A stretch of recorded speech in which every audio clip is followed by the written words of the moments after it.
What is reality? What is the meaning of life? What exactly is life? And can it be duplicated in a virtual world? If you could create your own world, what would that world be like? The technology described in the film allows a person to do just that. MindScans is a technology that has been developed by a couple of doctors. In the simplest sense, it blurs the world of reality and imagination. They allow people to go into a virtual world. It feels and it looks just like the real world, only, they have the control over it. This woman who's married and her old friend meet up in the MindScans program, and they pretend like it's 27 years earlier.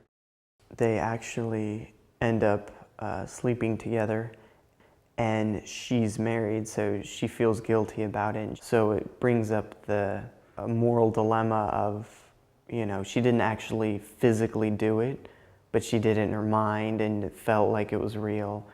And there's several other stories in there that are just, it really does touch on a lot of moral and social dramas and dilemmas.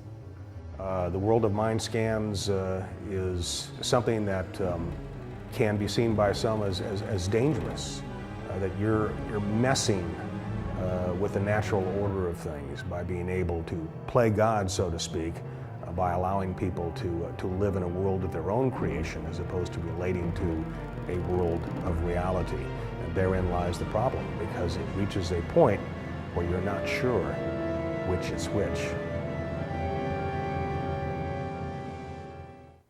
When you're thinking about the genetic testing we're doing medically and the places that we're going out of the realm of Earth and into space, do I think that at some point in time what you see in MindScans is a possibility? Yes, I do. Not only is it possible in the future, I think we have very, very similar things now.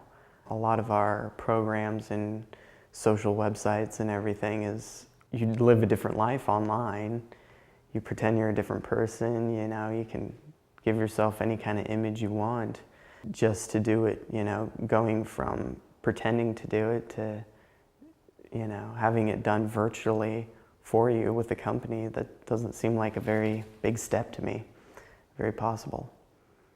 More and more our kids are spending endless hours playing virtual reality games, playing Soldier, playing all these different computer games that maybe are the predecessor of an actual virtual reality system like MindScan.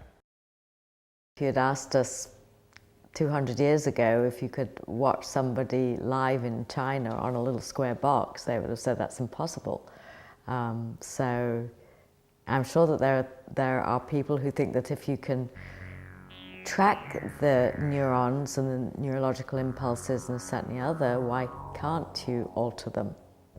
And we alter genes and DNA. We can map the brain, what parts of the brain respond to pain or happiness and all these different feelings. We're really starting to get a handle on what the brain can do. I think there are probably scientists in their labs today working on finding a way to produce a MindScan kind of technology, and if and when that happens, of course, it will have huge implications for the world, our life, our relationships and everything else. I think that even in today's world, despite the fact that MindScans does take place at some point in the future, are issues that we could relate to and understand right now. Technology is moving so fast, so rapidly, that I think we can easily push ourselves forward to a world where something like this might very well exist. Being able to examine the problems and the issues right now, I think, is a valuable thing.